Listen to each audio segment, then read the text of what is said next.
Okay, we'll call the committee of the whole meeting to order at 1 p.m. for Monday, April 13th.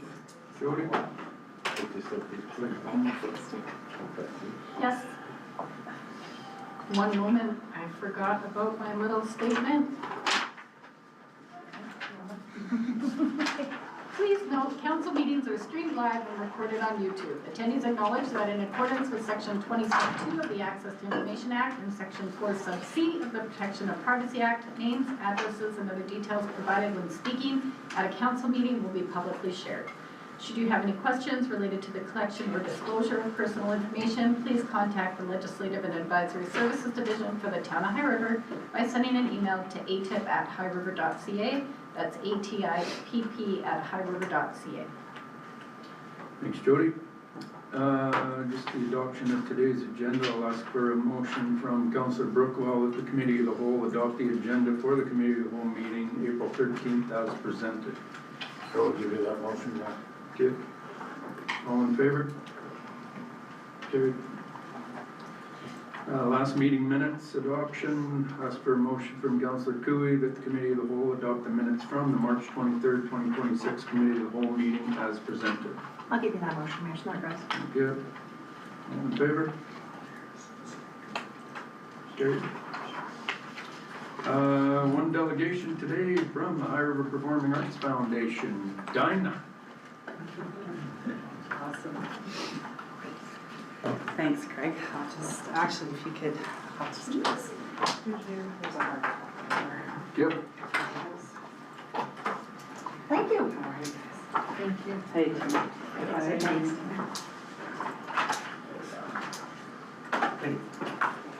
I know you have a digital copy of this, but it's great to have, so. Excellent. That's your notes, not mine. So, I'm a part of the High Performing Arts Foundation, and so when we got a chance to come to town and request delegation, Lori's out of town and some other board members. So said, how long do I have? 5 minutes. I'm like, really? So this is it, tight.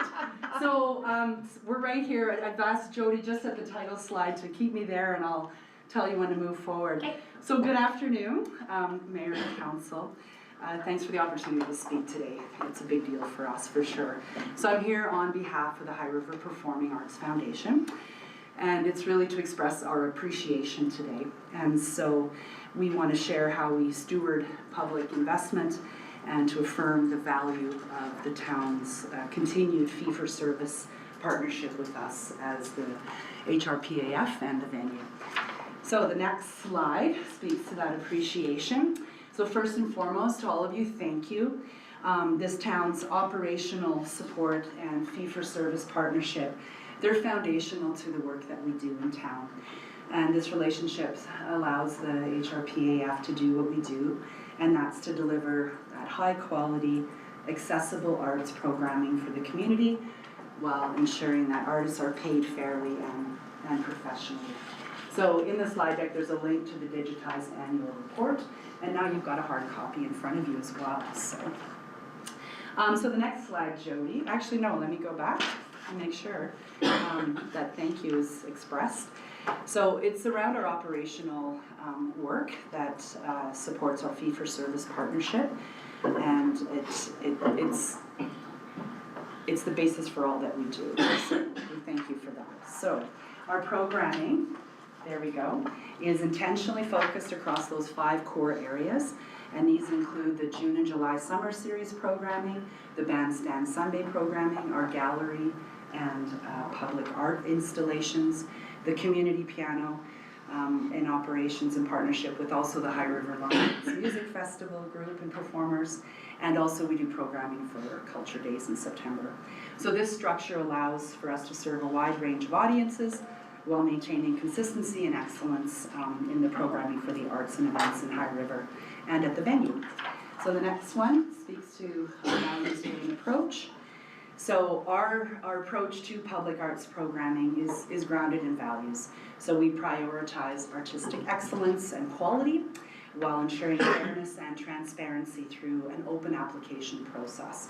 So all of our programming is built through open calls to artists and performers and musicians, and the High River Performing Arts Foundation manages the selection of those performers and artists, the scheduling, the contracts, the technical support, and payments. And this model ensures that fairness and transparency and quality are met. So equity, diversity, and inclusion are considered intentionally, and we approach our FNMI engagement thoughtfully and respectively, aligned with reconciliation principles. So this allows for us to deliver programming that's not only professional, inclusive, and trusted by the artists, funders, and the community. So it is our gathering place in High River for community arts, and it operates as a collaborative hub. So while we are all volunteer-led and also not-for-profit, our real strength is how we work alongside artists, our community groups, and partners. So we schedule and support performers, as mentioned. We help people navigate funding opportunities and connect ideas to resources. So this collaborative approach allows public arts in High River to be organized, accessible, and sustainable. And that's what I do. I do some of the, or most of the grant writing for the operations side. So importantly, because we are here, the next slide, thanks Jody, around High River and our town, and so that's my purpose for being a part of this volunteer-led group. So that town investment in public arts does more than just fund performances. It helps shape how High River looks, how it feels, and how it's experienced by people. So vibrant, well-programmed public spaces make our community attractive to both residents, visitors, and potential investors. And so our programming brings people downtown, it activates parks and public venues, it supports local artists while contributing to foot traffic and local spending. So just as importantly, it builds a sense of pride and belonging, which is my purpose in this gig, that keeps people engaged in our community of High River. So from an economic perspective, the town's partnership also signals confidence.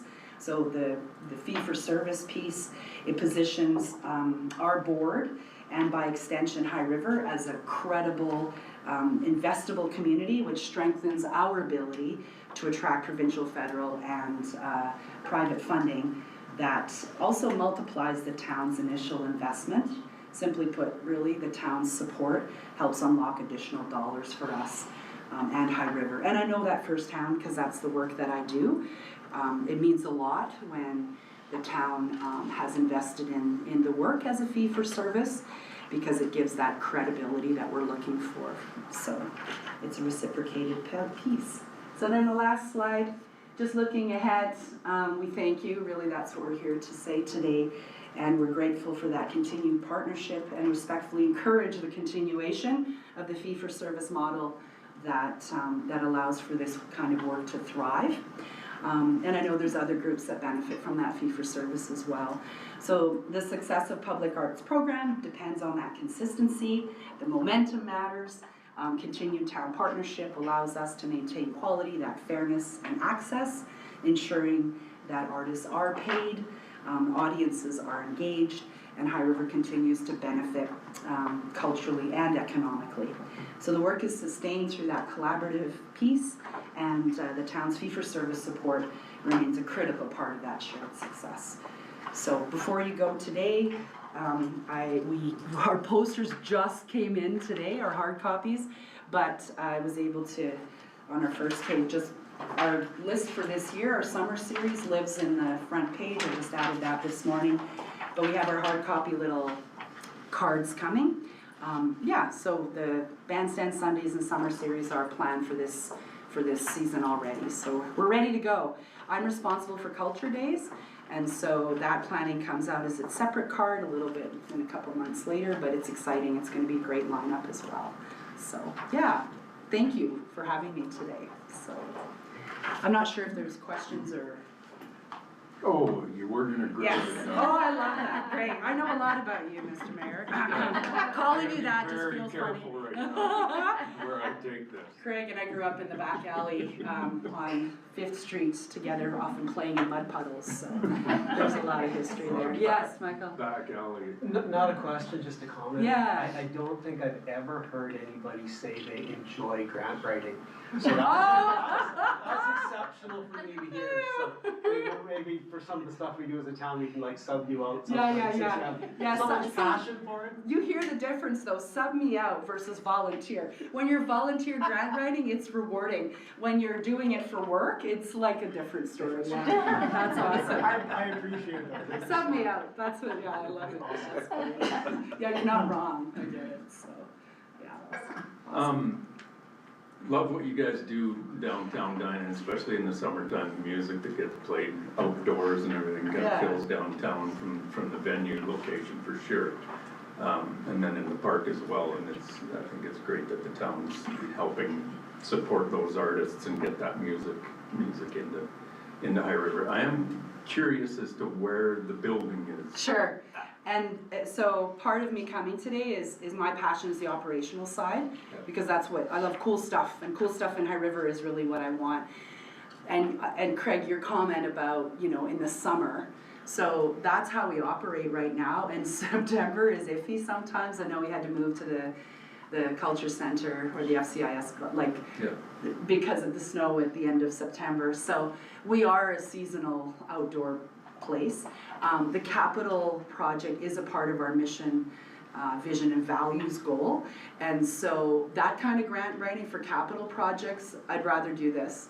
But the capital project is important, and we've really made a shift because we have had now a foreseeable track record. We're in year 9 now.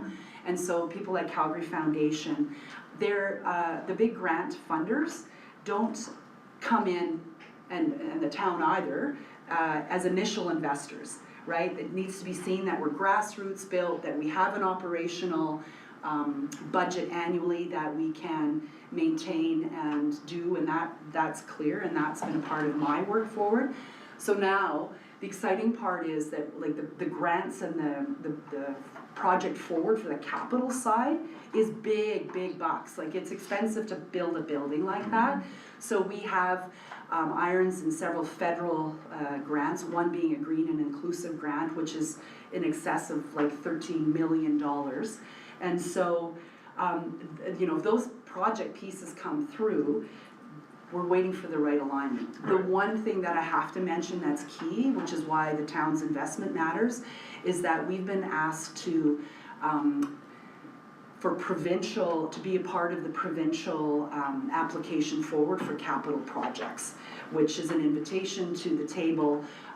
So we've done this as our 2nd year, and there's a pecking order and a priority, because there's people in the arts world that have other projects that I think Arts Commons was also in that same boat. And so we're on the list and we're not going away, and so it's about everyone pulling together and pooling together around that provincial push to get some of that grant funding done. So, yeah, Cool. and capital project wise. So it's a big deal. So I was hoping you would ask, and so, yeah, Love it. great, cool, so thank you. Anybody else? Yes. Vicky? What would help with that push on the capital provincial grant? Well, all the obvious, who's a marketing person in here? Because that's not my background, but it's that sense of making that connection to that next step, right? And for us also to fortify how we market forward.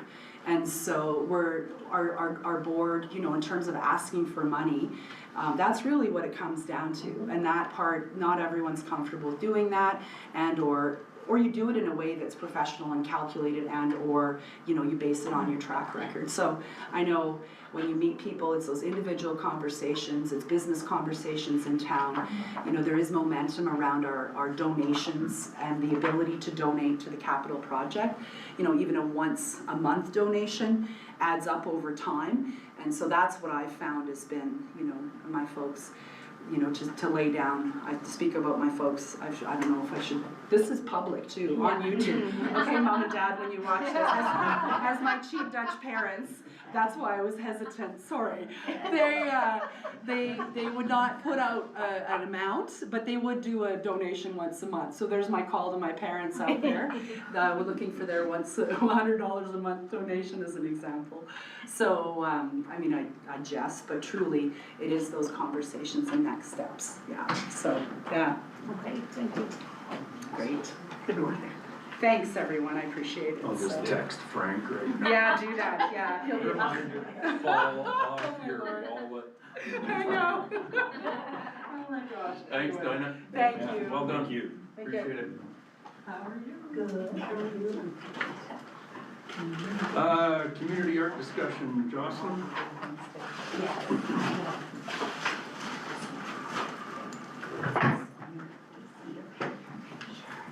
Thank you. Okay, good afternoon, Mayor and Council. Are you sorry? Since the community art policy was passed on March 24th, 2025, the Tree Art Committee has carved 3 trees in George Lane Park supported by Council through the Community Art Fund. The community art policy is attached to the report for reference. Administration is currently in the process of reviewing the policy to address a gap in the review of the proposals. Currently, the policy states administration receives an application and brings it directly to council for decision. We would like to add a step before coming to council, such as an internal review to add more depth to the recommendation to council. We would also like to add a requirement to the proposals to include a comprehensive rationale of the artwork in their applications. We have 2 submissions up for discussion today. If council supports the application, we have requests for decisions on the agenda for regular council meeting today. If council prefers more information, we can defer the request for decision for another meeting. The first application is for 1 tree on the boulevard of 725 McLeod Trail Southwest, and the second tree is George Lane Park. The proposed artist is Ron Schmidt, and he intends to carve spirit faces into the tree. He will do 1 big face on the tree in the park and 2 faces on the tree on McLeod Trail Southwest. The trees are estimated to take him about 20 hours from start to finish, and the funding request is for $2,000. The second application is for a tree at the entrance of the outdoor rink at 820 Highwood Trail Southwest. Darren Jones is the selected artist, and the intention is for him to carve children playing all of the sports that are possible on the new surface. He is anticipating 1 week to complete the carving. Darren was also the carver of the Sprite House tree that was carved in George Lane Park in 2025. And the total funding request for that application is $9,000. The town's reserves include $60,000 that's committed to funding community art that is not already allocated to projects. And administration anticipates recommending additional funds as a part of the 2025 reserve review. Are there any questions about the policy or the proposals? Thank you, Jocelyn. Actually in George Lane Park, I like the trees. My concern about, so the 1 tree, are you doing that, Jody? If you can go back, Go back, yeah. that tree. Okay. On McLeod Trail? So I don't know exactly where it is, but it's in front of or beside a house. My concern, like in George Lane Park, people are, now if that was my house, I think regardless of it being private or public land. Yeah. I think their permission or at least that they would be okay with having that in front of their house would be important to me.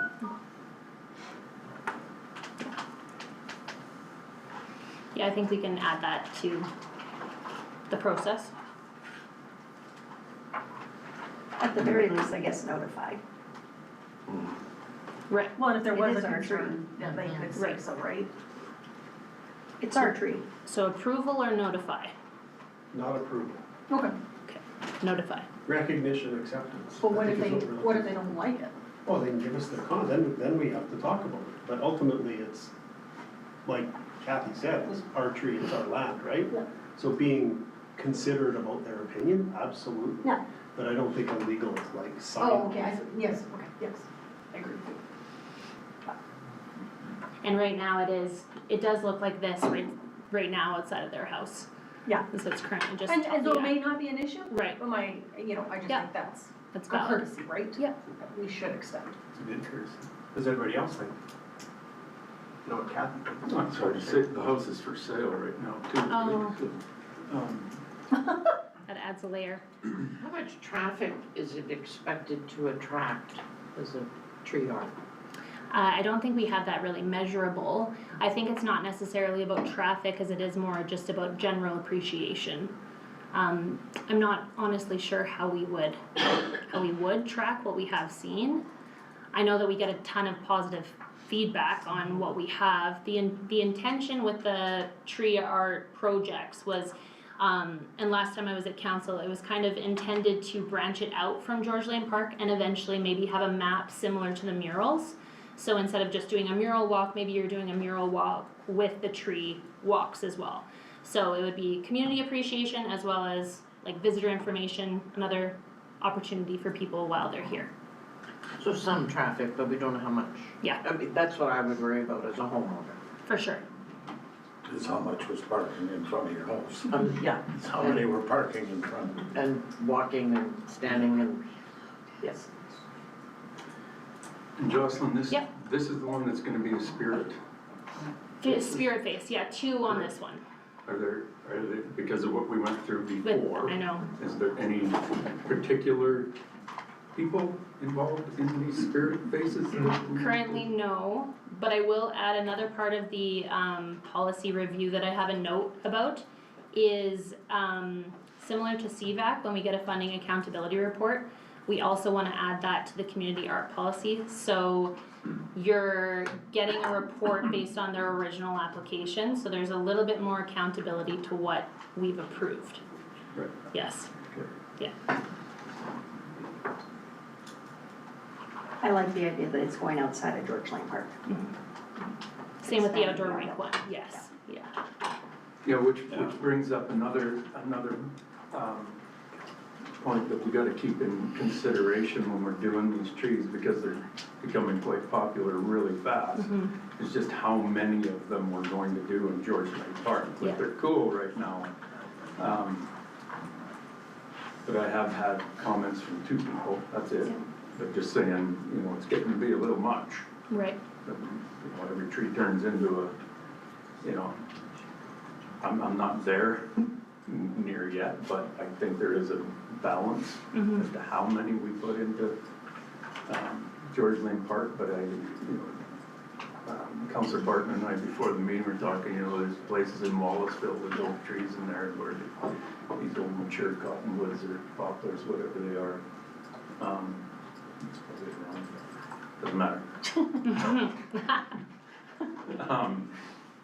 Just how many we get going on in a condensed area. If they're spread out, like you say, you can do these walkable things that tour you around a bit.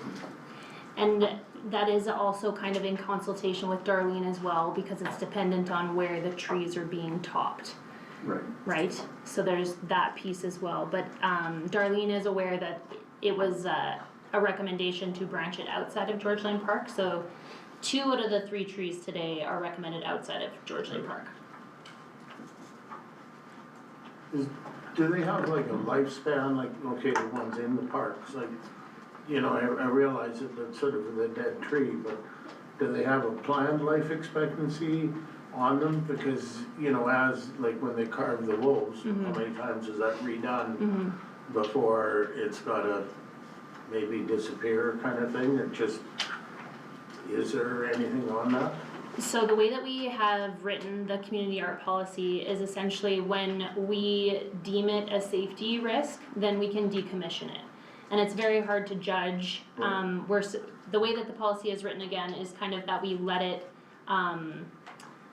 fade naturally, not adding cement and nails like had been done previously. So it's very much intended to just weather naturally, and when it needs to come down, as per policy, administration would come to council and decommission it, and then we would remove it. But we don't know how long that's expected to be. No. Because each stump, some of them will continue to grow.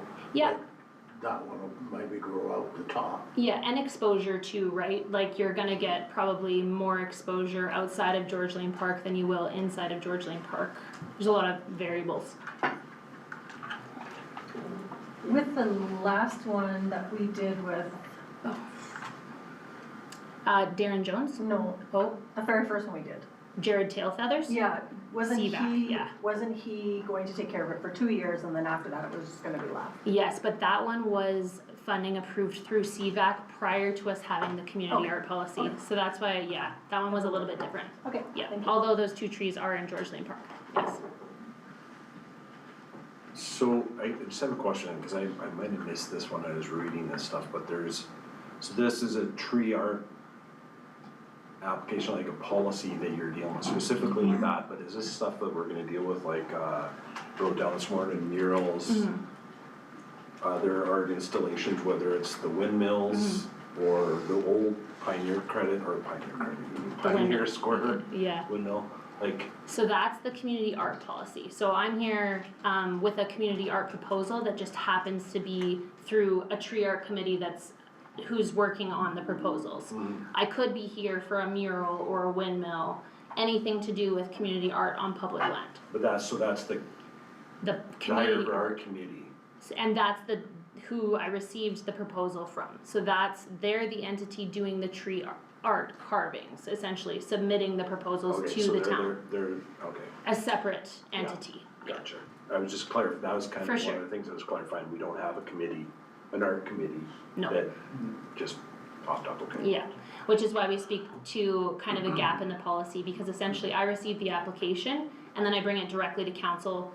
Whereas what we're saying is we wanna modify the policy to say that maybe we do some type of interdepartmental review before we bring it to you, just so, you have a bit more of a recommendation and know that we've spoke to all of our internal departments. Okay, cause the other thing too that I wrote down is, how do we, for you to review, so, and Kathy, you might have some input on this, the community, like the power boxes and like wrapping them and tree art and windmills and murals and bronzes. Do we have them all in one policy? Okay, Yeah, they're all within the community art policy Yeah. that was adopted by council last year. okay, Yeah. So they're all included in murals, process, as well as any other art that's deemed, anything else that's deemed art. okay. And the reason why we're adding this additional vetting here, if council recalls, we did have that controversy about the faces that were gonna be carved on one of the trees in George Lane Park that had a significant controversy of the selected people, because they were gonna be representations of actual people. So this would allow us the time to vet that first for council, so that we didn't have to kind of go through that vetting process internally. Fair enough, okay. Thank you.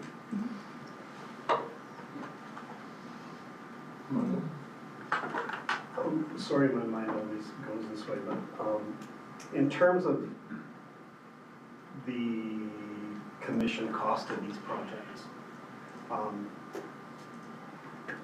how are we overseeing that, or, because we've got two projects here that are simply, and I mean, you can add a lot of things to the context of how I'm viewing this, but quite simply, I looked at it as time served. So the first project was stated at 20 hours for $2,000. It's $100 an hour. The other project is 1 week at $9,000. I'll take a week and I'll call it a 40-hour work week. So twice as many hours. But if you break it down that simply, it's a $100 an hour project versus a $225 an hour project. And I'm just wondering if there's some continuity to how we are approving these, where they're going and who's doing them, just that equity like we just had with the presenter previous about artists being paid fairly and equitably in the community. To this, to me, there seems to be some disparity, and I could be looking at it totally wrong, just from that singular lens that I just did. But wondering how we're looking at that when these projects come forward, we have a price tag attached to it, and we're paying for that price tag. How are we understanding value for the fee? Yeah, just wanted to have a little bit of dialogue around the finance side of it with everybody sitting at the table. So. One piece I will just add before you guys chat about it is that Darren is from Saskatchewan, so a piece of him coming here is also him staying here. So that's a piece of his fee as well. Significant, Yeah. okay, yep. Yeah. But there is, Sorry, as per current policy, there is no real, breakdown in the financials in that way.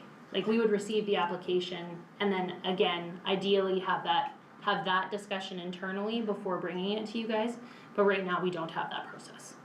And I'm not saying I want to see it as an Yeah. hourly rate, it was just the quick and dirty way to kind of just give it a little bit of analysis. So. Yeah. Have the people who are gonna be doing these or proposing to do these, have you seen have they provided any previous work for you to look at? Yeah, so Darren, he is the one that did the Sprite House tree, that was the controversial tree, but we changed it to the Sprite House tree in Group Site B in George Lane Park. Previously, he did give us some visuals of his work as well, but we do have one of his trees. And then Ron Schmidt as well has already done 2 trees in George Lane Park as well. He's also done the animals that are around town. Yeah, this So plaster we've seen, sculptures. Geese and Pigs and pig, the donkey. donkey. The vulture over the Vulture. Can't say I've seen them. Go by, Yeah, go they're- down the it's street. awesome. Yeah, They're awesome. yeah.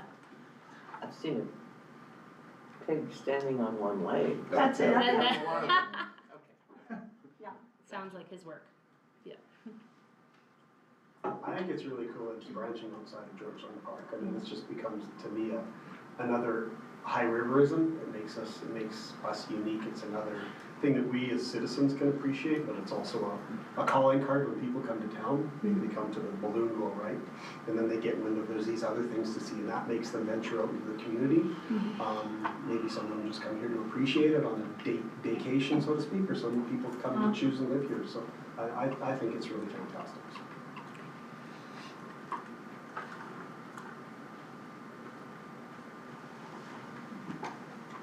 Nothing more?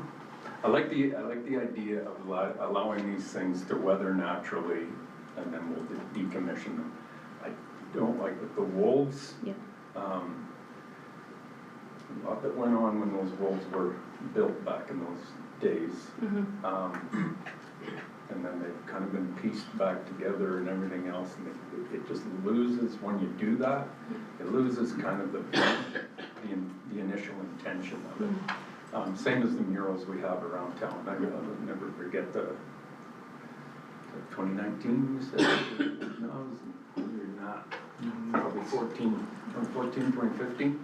That we were looking at these murals after the flood, and one of the original artists, we were asking him, you know, what do you do? Can we refurbish these or whatever? And he said, no. He said, you let them go. He said, you let them go, and when they're gone to a certain point, you do a new one, a new fresh one, rather than trying to hang on to the original ones all the time. I think it keeps it fresh around town and keeps new artists involved and everything else, right? So, because it's rare, like one of his points was that I don't really want another artist working on my painting on that wall. Yeah. So if the artist is gone or passed away or something, then I don't know.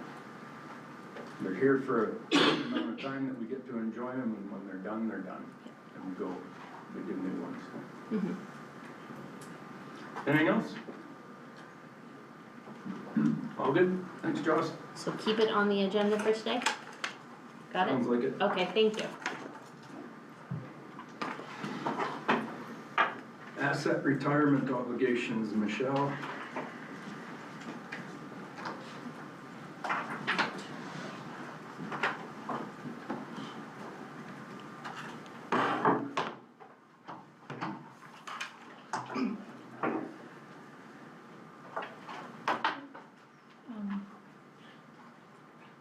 Good afternoon, Mayor and Council.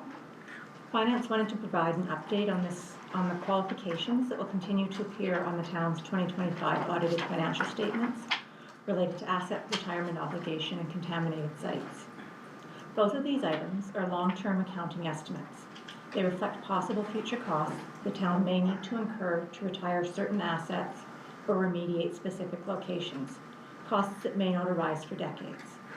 They are not current operating expenses and do not affect the town's financial position, service delivery, or ability to meet obligations. Earlier this year, administrations explored whether a consultant-supported approach could help resolve these qualifications. After reviewing the proposal with our auditor, it became clear that the method was unlikely to provide enough evidence to remove either qualification. Moving forward at that time would have required significant staff time and incurred costs for consultants and the auditors without a reliable or proportionate likelihood of success. For that reason, Finance did not recommend proceeding further with the option. That said, the town has continued to move this work forward. Administration has begun preliminary efforts to identify the assets and locations that may fall under these standards and is developing the processes and assumptions needed to support future analysis. This work is being advanced in a cost-effective way, drawing on engineering expertise and informed by audit requirements, so that when the town prepares the required estimates for ARO and contaminated sites, they will be supportable and meet the standards necessary for audit assurance. Taking this measured approach ensures that the work is defensible, technically sound, and represents good value for taxpayers. As this work progresses, the presence of these qualifications should be understood in context. They do not signal any concern with the town's financial position or its ability to operate effectively. Rather, they reflect that the town is completing the technical work required to produce reliable long-term estimates. Administration's focus is on ensuring that the resulting estimates for ARO and contaminated sites are well supported, meet audit expectations, and are developed in a way that reflects responsible stewardship of town resources. That concludes the update, and I'm happy to take any questions.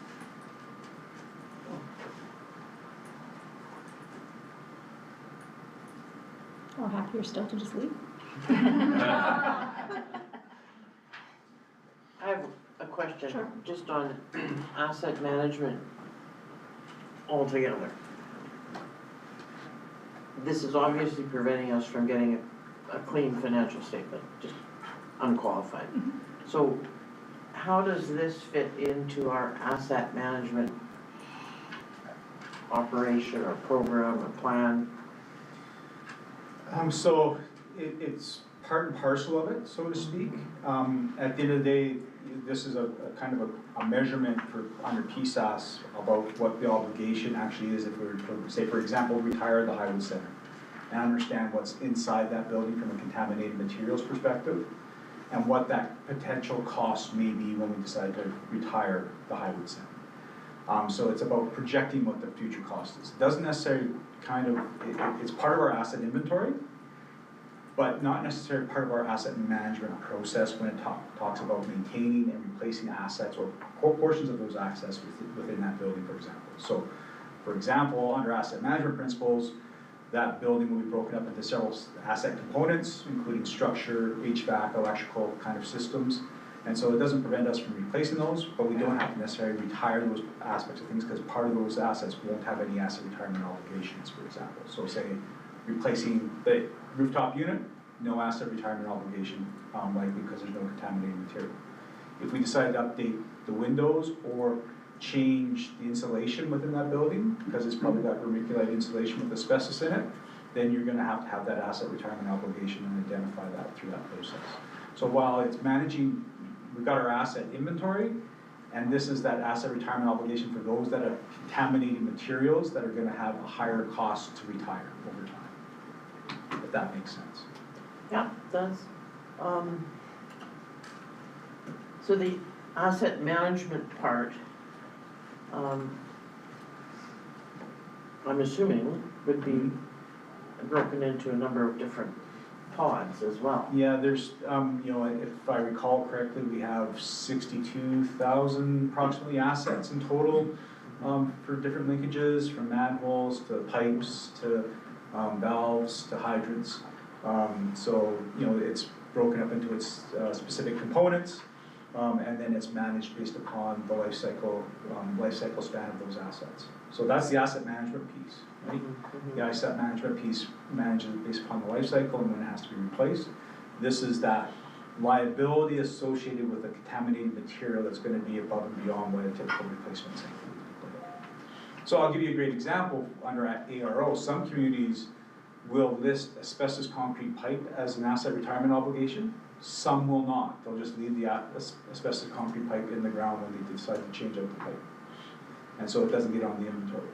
So it's about those approaches and about the costing mechanism behind and the protocol of how we develop the costs associated with how it is to remediate the asbestos vermiculite out of Highwood Center, for example, what that process actually is, and whether or not it can be verified technically by the auditors, and who is verifying it. It's not just us going out and get a quote from a remediation specialist, it's about an engineer coming and saying it's gonna cost this much, that the auditors will accept. At what point do you do that? Like, is that something you wanna do now, or is that something you It's wanna do? something over time. I think we'd like to do as much as we possibly can, especially of the assets that we've identified. Like, we've got a really good handle on the assets that need to be included within this ARO process. It's just the methodology of determining the cost that we're having disagreements with our auditors about. We proposed a methodology of using a rate sheet from another jurisdiction that was being used in other jurisdictions across Canada, but that wasn't good enough, and so they wanted something more specific to High River and especially Southern Alberta. So that's what we're working on from that perspective. Well, is it that significantly different from municipality to municipality? Like, that seems very geographically specific that they want something from Southern Alberta. We don't think so, but certainly your auditors who control this do think so, that it is different. Have they justified that to you? Yeah.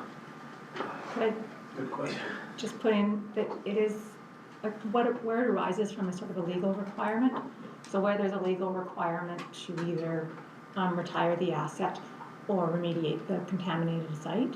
So you are gonna see some differences in how each jurisdiction has set up those expectations and what you need and don't need to do. So that's part of their argument in terms of looking at something from out of province versus in province, is making sure that it is looking at the Alberta standard. Okay, but they've gone beyond Alberta, they've gone to Southern Alberta as far as you said, Chris. There's more. So where's the legal in that? I guess it's the comfort of that senior manager of the auditing. And so at the end of the day, it's a judgment call that they base it on. And so that, I think that's, this has been our argument on, even on the sick leave qualification that we had previously, Councilor Mick recalled, our sick leave program is fully funded because it's accounted for through the accrual of sick leave by all our individuals. Where the auditors think that we have to have an insurance program, that we have to go out and buy an insurance company to insure all our sick leave. And so we've had to pay every 2 years $30,000 for an actuarial who disagrees with the process and has sent us a letter on that to say actuarially, you don't need to do this, you are already funding your program appropriately, but the auditors, again, their opinion, and they're allowed to have their opinion, doesn't think that's sufficient enough without an insurance program and or without that actuarial report every 2 years. So that's another qualification Yes. to our statements. Well, it has been in the past because we do the actuarial report. We had that removed. Sorry, I inadvertently doubled that number for you, though it was only 15,000. 15,000. So it's, as these accounting measures that are coming from an independent entity that can continue moving forward with different things from a public sector accounting perspective, so these are the burdens that we face, right? And they have a cost. So then are they sort of gone back, like in 2 years from now, looked at and say, do we still need this? Is this still something that is?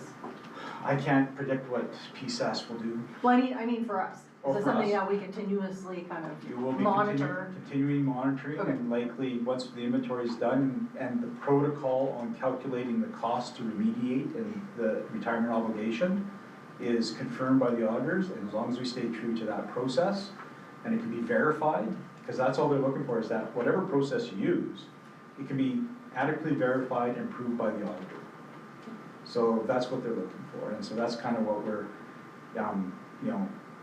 even us, one of the proposals that we kind of presented early on was, we had discussion about was, hey, we've got actual quotes for remediation of vermiculated insulation. can we use that rate number? And the answer is no, right? So, because it wasn't verified by an engineering firm. So at the end of the day, there's just, again, it's that risk of cost associated with it, and so from a materiality perspective, this is, Highwood Center may not be torn down for 50 years. Well, that's the thing, what it's gonna cost today It's gonna be different. is gonna be different, today tomorrow, Right. not just Right. 50 years from now, yeah. And so that goes for all our facilities and all the assets that we've identified, including our wells. Like, our wells are one of the assets we've identified from a asset retirement obligation, because there is a duty to remediate the site back to its natural setting once the well's decommissioned. So then it sounds like the PSAS, Public Sector Accounting Standards, that's like an organization? Or like It's coming from the accounting standards. accounting board, so it's standards, right? specific And public then, standards. so they're basically looking for another standardized organization, engineering firm to actually, That will be the audit standard, Right. it's the reliance on Okay. on experts. Yeah, other certified professionals, yeah, okay, that makes sense. but it all has a cost. Yeah, exactly. Wow. Moving? Any other questions? Michelle? Thanks, Michelle. Thank you. Thank you.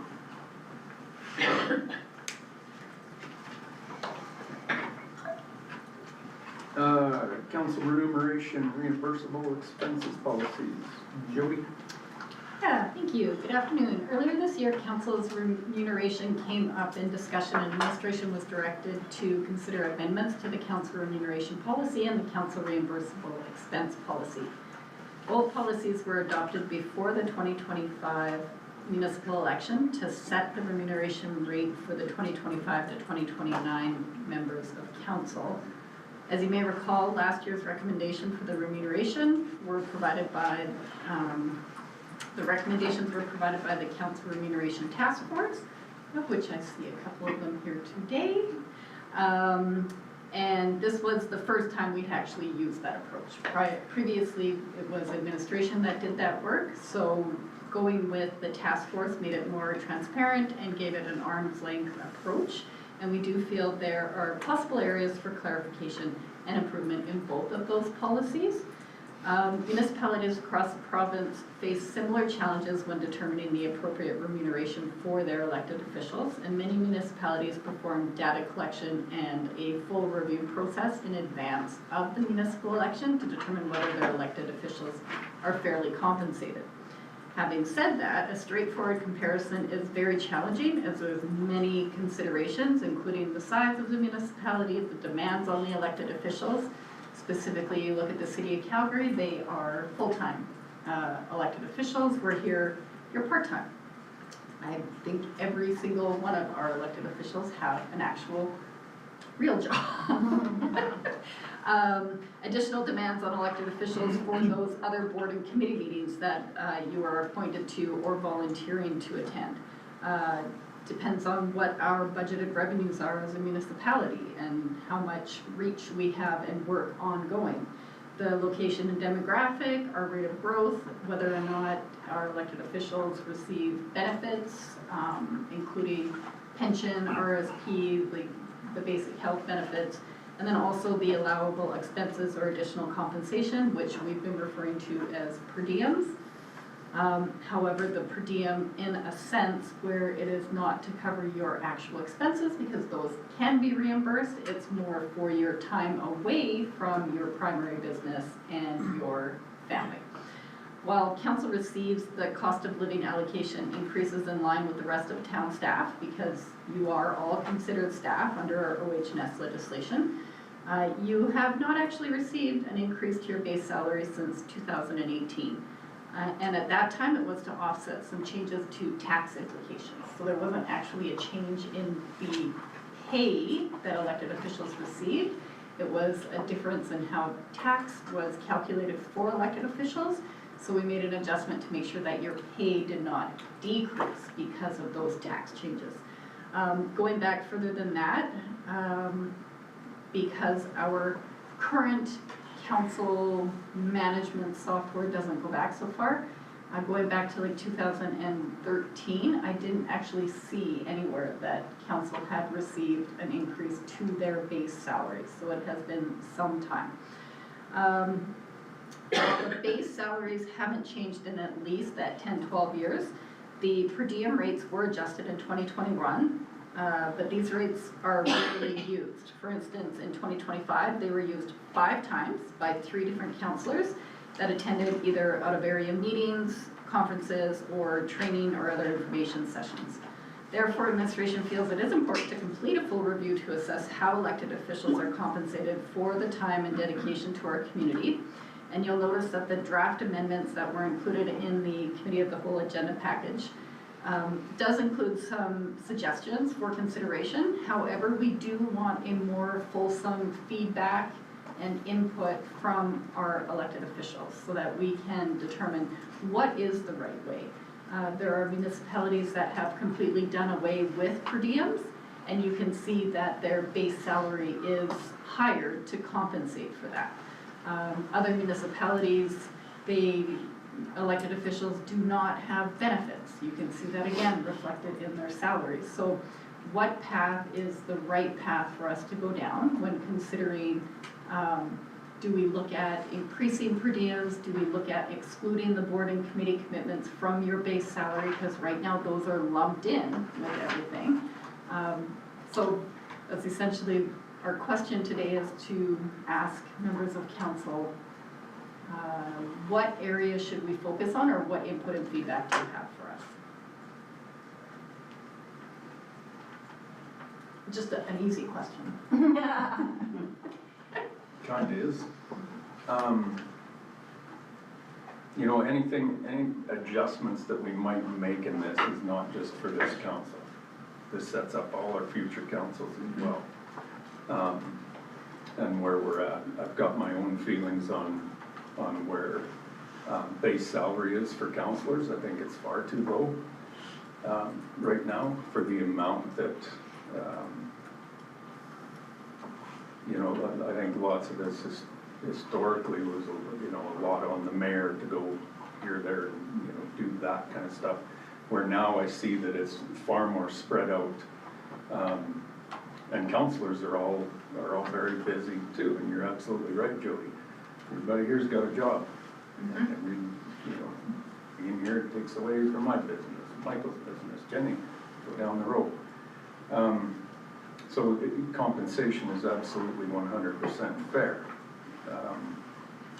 I will support, you know, discussing a councillor increase, there's no question. And how that affects some of these committees that councillors sit on, or myself, and the weight that some of these committees are. And I'll point out West Winds. West Winds is the monster of the bunch. Can be a 300 or 400 page agenda to prepare for, and very long meetings. And out of town. And often out of town, right? So there's absolute necessity for additional compensation in some manner, in my opinion. How we go about this to discuss this, I don't know that it's all done today. Of course, this is the starting point. I'm just sharing my thoughts over what I've witnessed the last 12 years.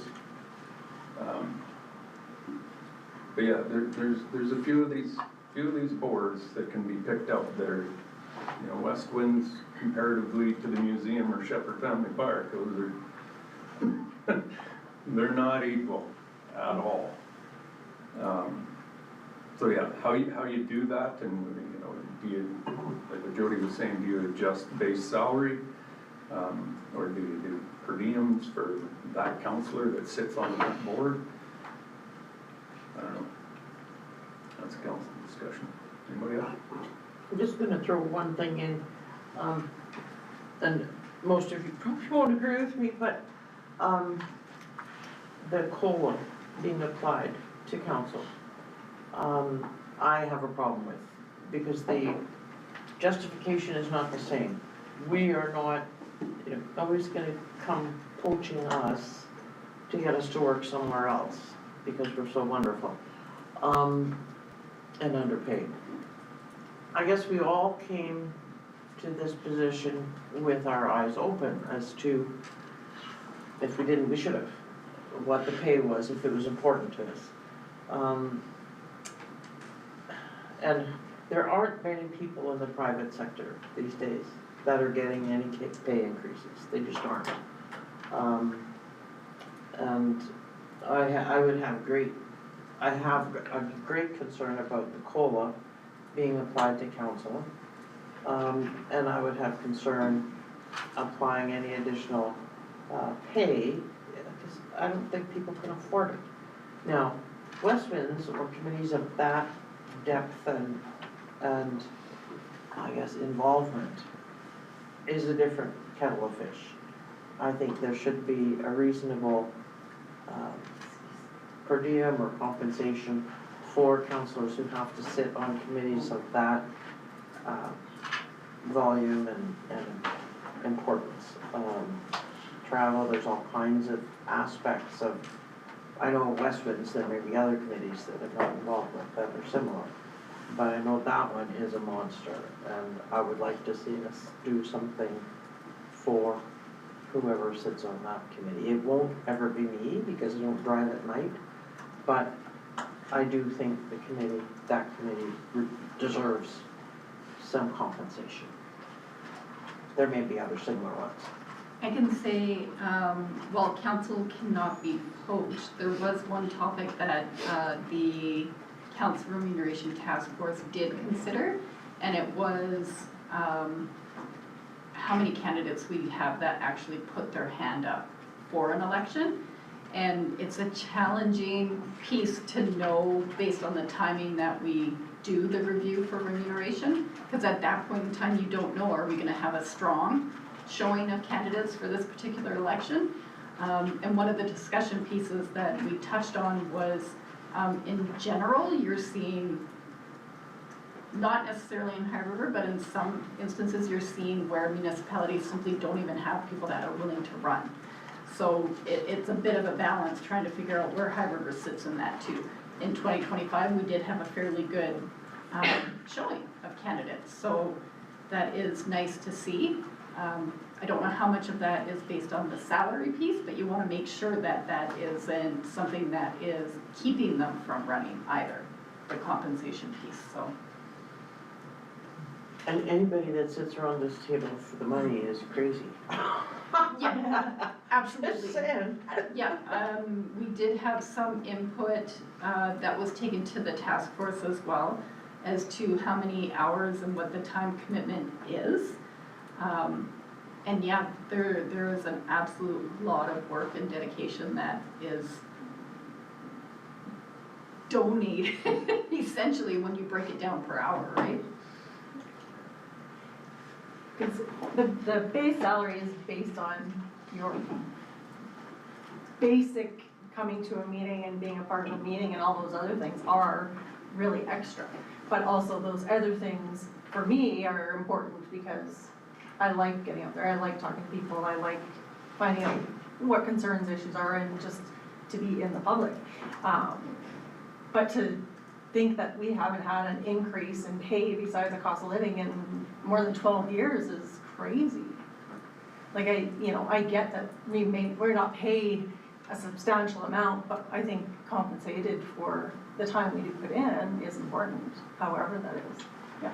No, I think it goes beyond it. I think it's at least 16 years since there's been any base salary increase for anybody on council, because if I remember right, Al, you might be able to answer this, you were on previous council to me. Sorry. You might be able to answer this, but your council, like prior to 2013, you guys didn't take any base salary increase from what I recall, No. right? So it's at least 16 years, right? So Yeah, but that's a little bit of a misnomer, but I'm gonna talk to this guy.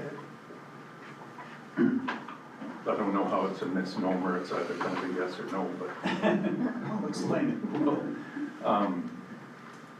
So Yeah, I don't know, there's a lot of time and things are vastly different today than even when I first started. Yeah. The time commitment to this job. This is not just every second Monday you come for a meeting. This is every single day. Yeah. Weekends, stats, you are on. That's just the way this gig rolls now. So, Beyond what we do on boards and committees and our role as councillors, there's members of this council that are involved in things that aren't maybe recognized by the community. I'm not saying that in a negative way, that it's not right, it's things we choose to do in support of our community. The mayor's been very active and involved in coal policy in the province. Now you can debate whether provincial politics has a place or not. His intent there is the protection of the integrity of water for our community. If I can put it in one sentence, that's what he's concerned about. Is that water source is available for us? So he's got involvement there.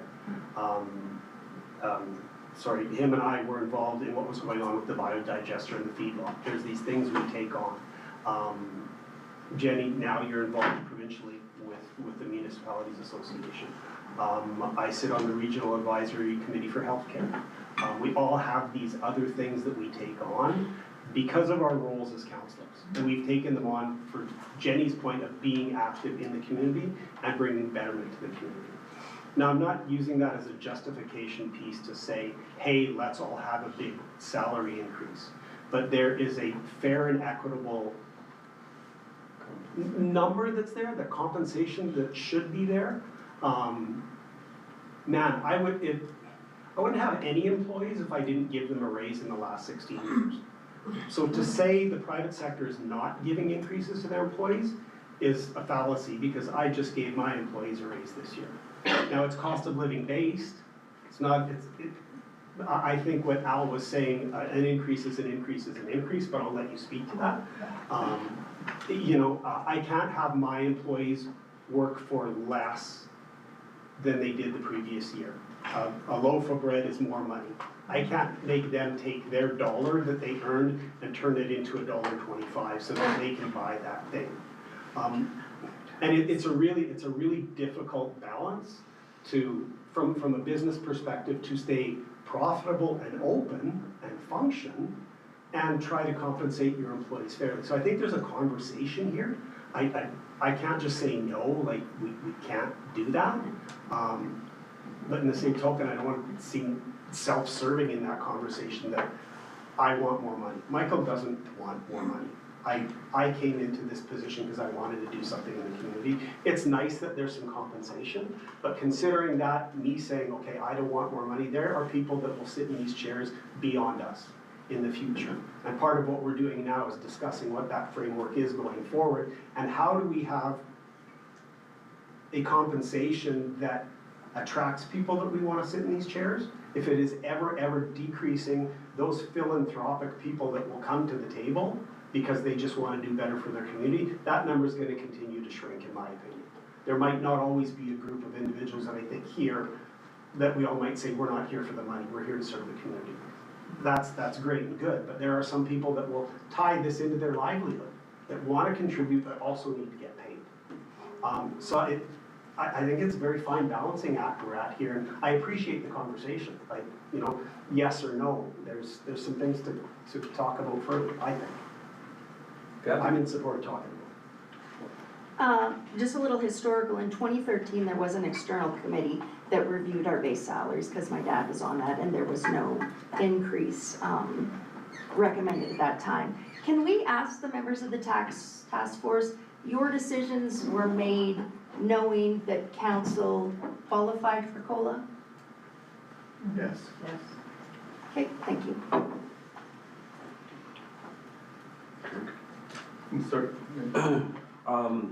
I think one of the things too that I'm getting out of all this conversation is that it has been some time, and I don't think we need to keep kicking the can down the road, right? Like, we need to actually deal with this, and I think there is there is some things that we do need to adjust and because every one of the counselors, I guarantee you, when you first came into it, the first few months, you realize the amount of time that it pulls away from your business life, your family, and all that kind of stuff. It's significant. And it's a huge piece in weighing whether or not you do this, because you have to actually provide on the other end too, right? So there's that piece, and then there's also things that do pull you away from the community, like going to conventions. And why is it important to go to conventions? Because we don't want to just live in this bubble in High River. We want to actually have, some administration or council actually attend some of these things, and it does take, like, some of them take more than 8 hours to go do it, and you gotta, pay for your fuel to go there, you gotta do whatever. So there's I don't know, I think we gotta get away from this. This is not a volunteer position. I don't know where that changes in communities. Is it at 5,000? Is it at 10,000? This is a paid position, and it is what it is right now. We need to look at it. Was there not a recommendation made by the review committee that said that the salary was for up until 2029? Was not part of the recommendation or the motion? I don't have it in front of me, but I recall reading it, that there was a set period of time that they had recommended salary for. So typically, the salaries are set for that next term. However, council can look at the policy and decide if it is time to adjust that. So it would have an impact, or it could have an impact on that salary that was set for that term. There's a big problem with that timing too, as to when it happens. That came to us just before some of us are gonna put our hands up for an election again, right? Who's gonna do that? Oh, I'm gonna give myself a raise, and I'm running again. It just doesn't make any sense. Why? Those optics don't work. The optics are a little bit stinky, right? So the timing of how that needs to change, like that's not a fair assessment in my mind. There's too many other factors at play when you come into an election, and everything's the amount that gets pointed at you. So it didn't surprise me. Nobody was going to touch that thing at that point in time. So that timing alone, when those get when that task force, if we continue to do it that way, or this all gets reviewed, that's bad timing to do it just before an election. There's a lot of things about this that are challenging because each municipality is very different. And while I am not a provincial stepping in and telling us how to do things, this is one area where if there was some consistency across the board, it would make it much easier. Well, and I think that's part of what they're sticking their nose in now too, right? Dan Williams is gonna be doing a road tour, coming and looking at every municipality's compensation models. Right? Municipal Affairs Minister, so.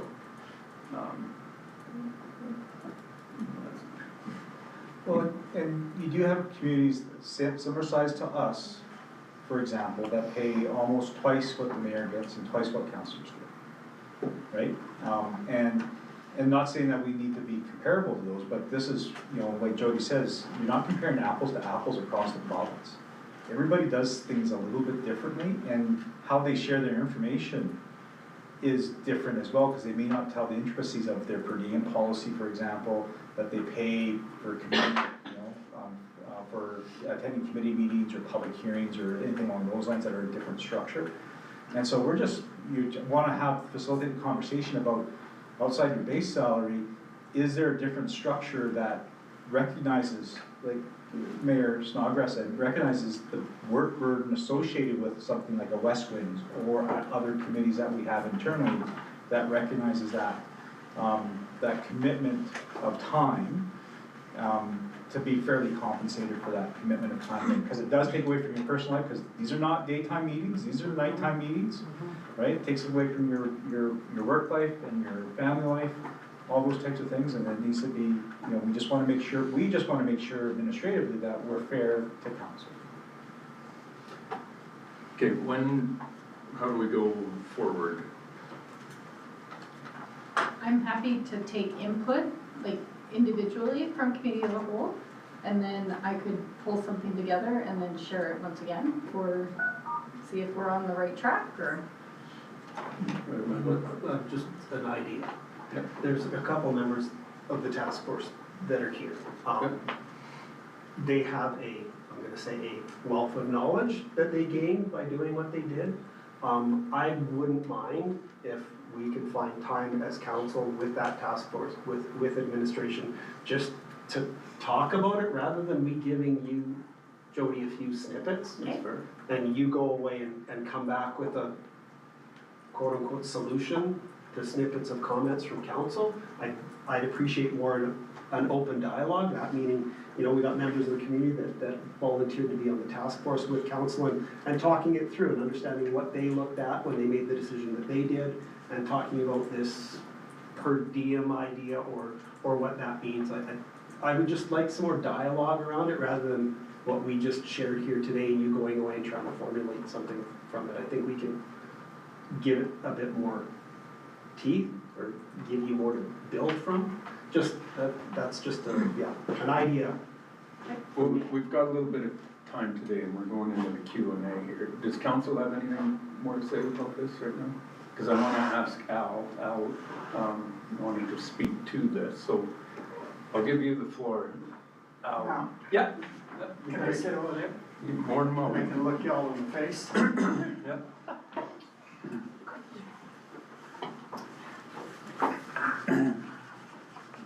Well, I've been expecting this to be on your agenda, and I have gathered some information for a time.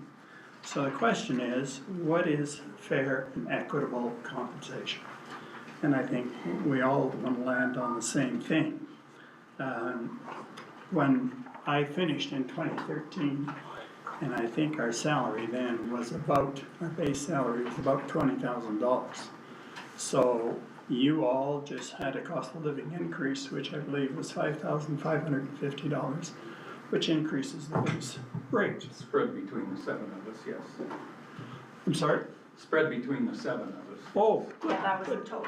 yeah, That was the good to total. know, Yeah. good to know. Anyway, as you know, the committee that, and I sat on, there's two of us here today, we made a recommendation that there be no increase in the base, and as Jody pointed out, that in that cost, or that salary remuneration included committee work. And so, you know, all of the other things, there's a whole list of variables that you get paid for in addition to that. First of all, to make sure your costs, out-of-pocket costs, are reimbursed, but also an element of compensation for the time that you have to put in, apart from council time. So, let's look at that in terms of your time input. I think, if I remember right, we have one council meeting in December, and we have a whole month off in the summer, or just one? No, we have one meeting each month in the summer. In the summer. So you have 22 council meetings during the course of the year. I consider that for your council meeting, we have 3 hours. I haven't seen one yet that lasts that long. Committee of the whole is scheduled, I allotted about 3 hours. And in terms of preparation time for each of those, I've considered about 4 hours. So that's 10 hours times 22 weeks during the year, gives you a total number. In fact, in my calculation, I've been quite generous with that and allowed for 25 weeks instead of 22 weeks of your time. I know you have days set apart for preparing the annual budget, and I've allowed 2 full work days in attendance and 2 more days in prep, 32 hours. Committee work, I've allotted 3 hours per committee, year attendance, plus 3 more hours in preparation. That's 6 hours for 11 months of the year, and I make that math to about 350 hours in a year of your time. And that's not to be sneezed at, that's a pretty considerable period of time. So in terms of your annual salary that was accepted was $34,500, give or take a few bucks. And you all, I mean, 7 of you here now, 4 of you were on that council, and you accepted that. And that number was made official prior to the closing of the nomination date. So you all knew or had the opportunity to know, and you stepped in and stepped up to the plate, and you knew what the compensation was going to be. And I think it's pretty clear for all of us, including myself, if you took this job for the money, you came to the wrong party, right? But that doesn't mean you shouldn't be fairly compensated. So when I consider that, I'm not exactly sure when you divided that 5,500 up between 7 of you, how much each of you got. I didn't do the math on that. But at any rate, it comes out to in the neighborhood of $99 to $100 an hour. That's not chump change. It's not poverty wages. When I checked this morning on the internet, the living wage for High River today was $23.40. So, reiterate, $100 an hour is not chump change. One of the things that you were particularly concerned about, and I think one of you or a couple of you raised that even when the committee presented last year, was the hours of work in committee reports.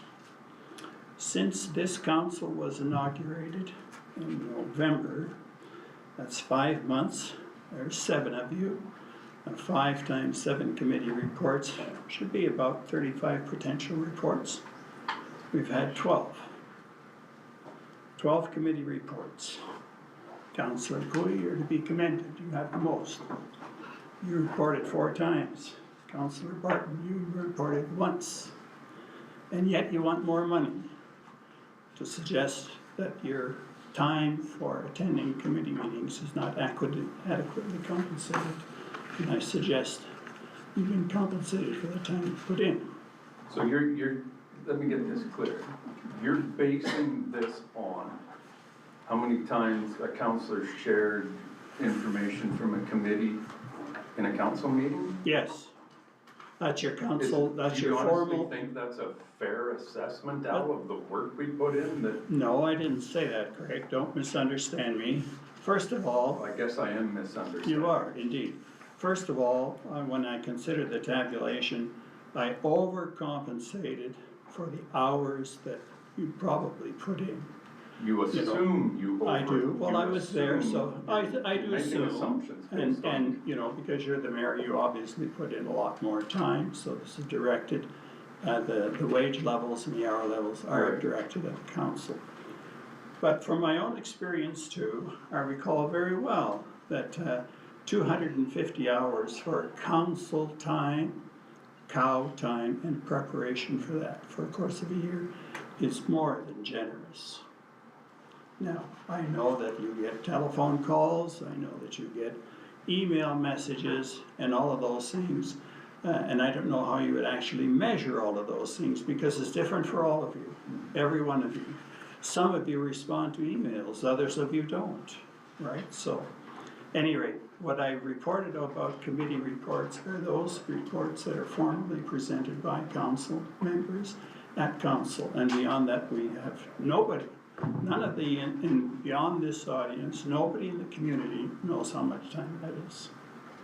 So, as I say, out of the 35 potential committee reports that we should have heard about, perhaps, only 12 were. So those are my comments as to what is fair and equitable compensation. And I'd like to tell you that $50 an hour is fair, but, or $150 an hour is fair. You know, the dollar value doesn't matter as much. And I think some of you have even said that. But what is fair and equitable compensation? Okay? Questions? I'm happy to share this with you. I've got it on my computer, but I messed it all up by writing on it. If any of you are interested in how I tabulate it, I'm happy to share it with you. Yeah, I think that's important to get Al's work and report and anything the task force did back then, Jody, distributed to all of council now. To start to formulate, and maybe we have, like Michael said, I like that idea, having task force members involved in future conversations that we do, or, I don't know, maybe what Al's report is, has exactly what we need, I don't know. Well, but not really to assume that that's what we put in. Since we've been elected, even, let Jody tell us how many hours have we done onboarding for, how many hours have we put in? We were doing 3 to 4 meetings a week up until December, right? So like even if we had if you want a tabulation, and if I started tabulating what I put in, like, I think you'd be surprised. Well, I don't think so, Jenny. I mean, I wasn't born under a rock. I was here, I know what it was. And I know that when you start, I had a picture on my computer the other day, the first day I came home from council, I had 2 arms full of books, plus a computer. And I know when you first come in, there's a lot of learning and a lot of extra time that gets put in. Absolutely. But once you get past that, it gets into the very regular activities. You know that you're going to work extra time to prepare a budget. You know you're going to go to conventions, but you get compensated for that. We're talking about a base calculation of whatever your compensation is worth. So I would not be surprised. I send all of you notes from time to time because you're all equally responsible. Craig doesn't carry the handle for that by himself. Some of you respond, some of you don't. And so I trust that that's not because I sent you a message. I trust that that's how you respond to all email messages that you get. So it's difficult to try to figure out exactly how much time each individual actually puts in. But as a group, I think my numbers have been fairly generous. And of course, the fewer the hours, the more the hourly rate turns out to be. Simple math. And that's the why, more hours you put in, absolutely, absolutely. So I think that's where one of the, I remember just last council term for me is that we, you know, everybody's got, there's your committees that you deal with and everybody's getting assigned those. But then there is town plan, the active transportation, there was another one that we did. Yeah, and there was 3 big ones that I ended up getting assigned, and it was like, I mean, Jenny, you were on that one, and there was a couple that Craig was on it, and I'm trying to remember, there was 4 of us, and it was like, wow. Like, there was times we were putting in an extra 10 hours a week,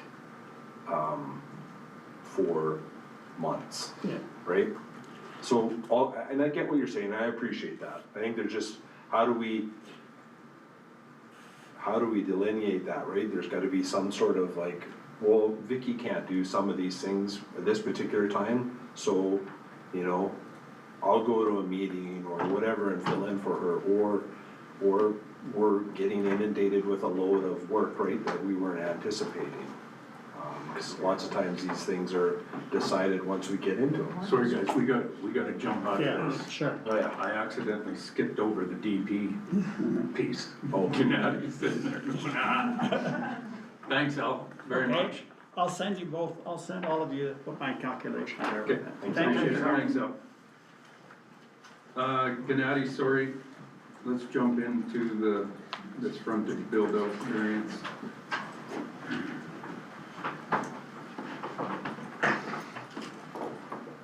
Thank you, Greg. Good afternoon, Mayor and Council.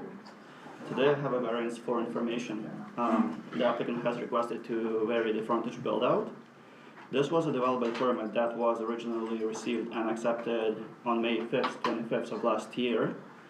It is for a commercial development to construct 4 commercial buildings at the site that is addressed 1227 3rd Street Southeast. It is in the Montrose area. At the time, following the review period, the application was conditionally approved in November of last year, on November 6, 25, and it included the conditional approval of 5 original variances. It's important to note that the subject area is outside the scope of the infill variance policy, and additionally, at the time the application was originally accepted, the requests for variances were reviewed by administration only. So this is the first time it is being brought here today. As council has since that time last year requested to be briefed on all variance requests, this proposed revision to the original variance for the frontage build-out is being brought to council. The 5 original variances that were reviewed and approved by administration at the time were to vary the front setback, the secondary front setback, the primary building height for buildings 1, 3, and 4 out of the 4 buildings, to vary the frontage build-out, and to vary the transparency.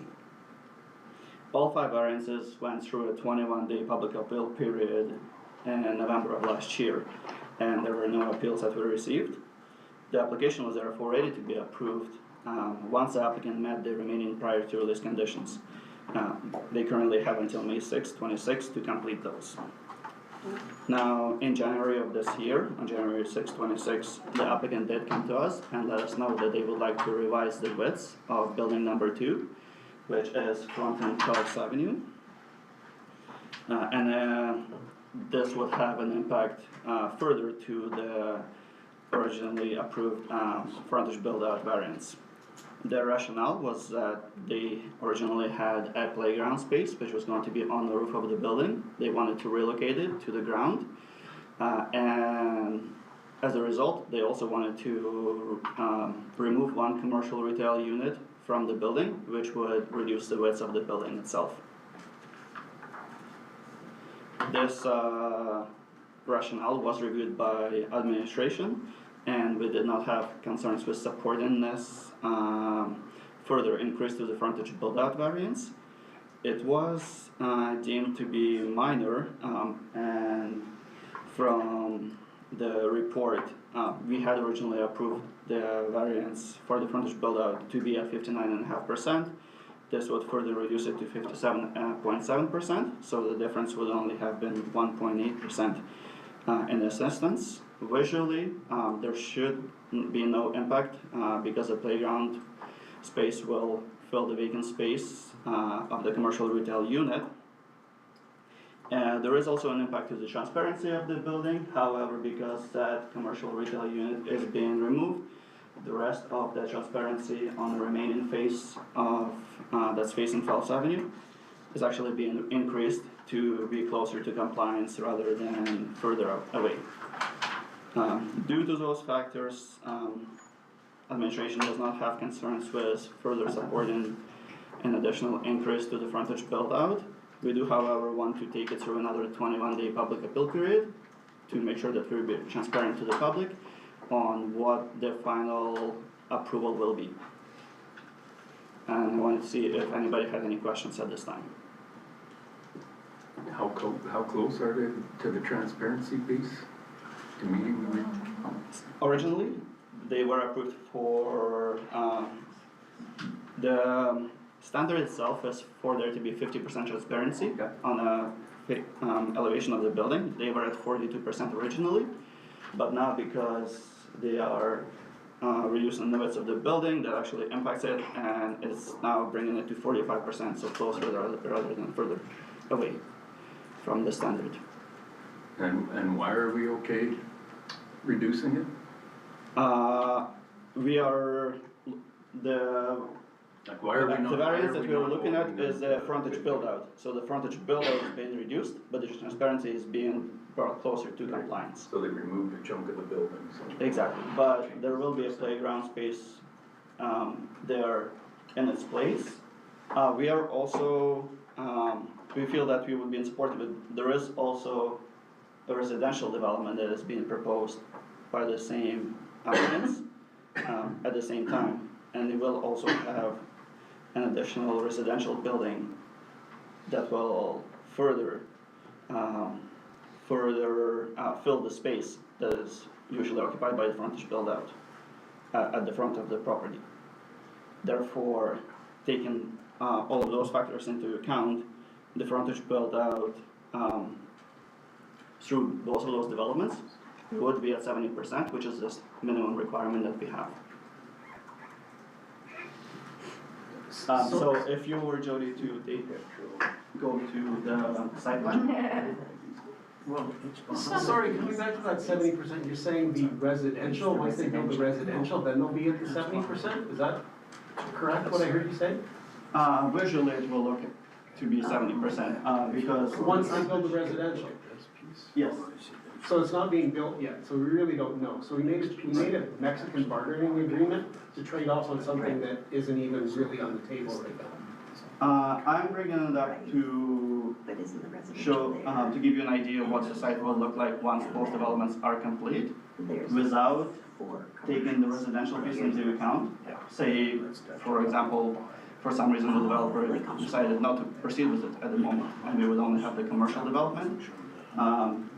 Both would be at 57.5, and it's being taken from the frontage build out at the setback.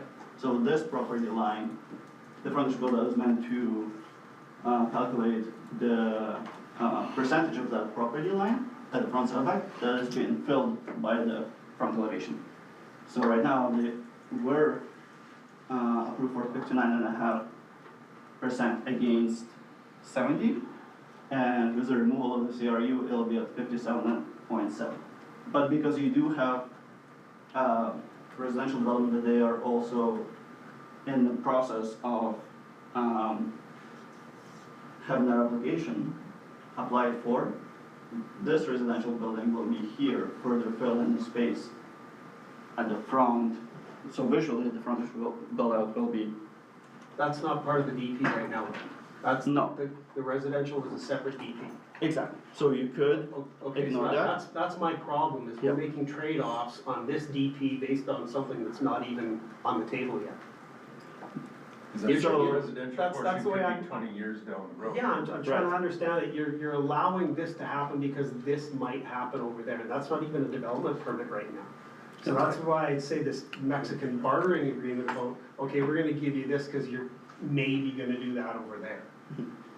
Well, we already did agree to the Right. variance. Well, I know. I understand that. I know we're at that When- already, but This maybe is we should have thought about this a little bit Well, more the thing before for it happened. this is what's changing for us right now, is seeing all these developments coming forward to us.